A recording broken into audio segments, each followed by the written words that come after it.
अस्सलाम वालेकुम दोस्तों, उम्मीद है आप खैरियत होंगे।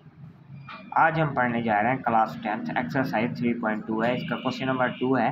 वो कहता है if y directly proportional x, ठीक है, मतलब y जो है डायरेक्टली प्रोपोर्शनल है।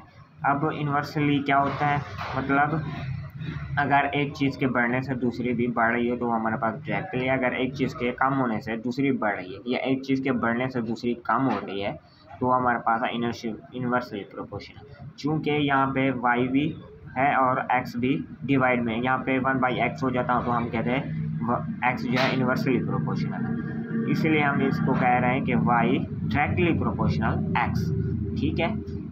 जब इस प्रोपोर्शनल को ख़त्म करते हैं तो हमारे पास एक के कांस्टेंट आ जाता है, ठीक है। अब यहाँ पे y की वैल्यू 7 दी हुई है, x की वैल्यू 3। वो कहता है y की वैल्यू 7 है, x की वैल्यू 3 है। हमने k की वैल्यू फाइंड करनी है।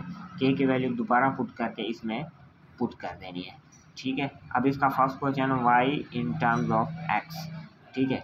हमने मतलब क्या करना है, y की वैल्यू निकालनी है x की टर्म, मतलब x की वैल्यू पुट करके y की वैल्यू निकालनी है। अब वो कहता है y फाइंड करना है व्हेन x इक्वल 5, ठीक है, मतलब x की वैल्यू दी हुई है, y फाइंड करना है। इसी तरह यहाँ पे x फाइंड करना है और y की वैल्यू दी हुई है 28।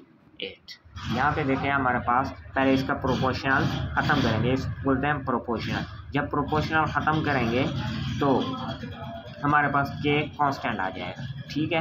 अब y की वैल्यू फर्स्ट जो थी हमारे पास 7 थी, x की वैल्यू फर्स्ट जो थी हमारे पास है 3 थी, ठीक है। इसका फर्स्ट क्वेश्चन हमारे पास है y in terms of x, मतलब y की वैल्यू फाइंड करनी है।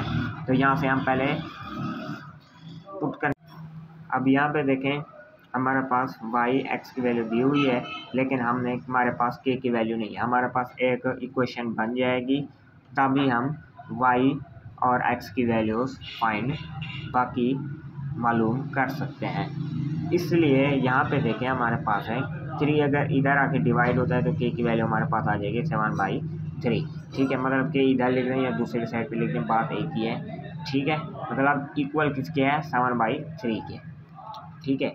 अब दोबारा इस इक्वेशन में y k की वैल्यू पुट करते हैं। k क्या है हमारे पास 7/3, ठीक है, y equal 7/3x।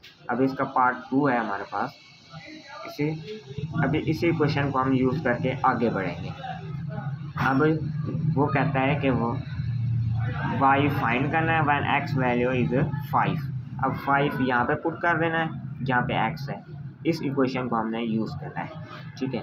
y equal 7/3, 5 इधर पुट कर दिया, 5 को 7 से मल्टीप्लाई करना तो 35/3। y की वैल्यू हमारे पास मालूम हो गई।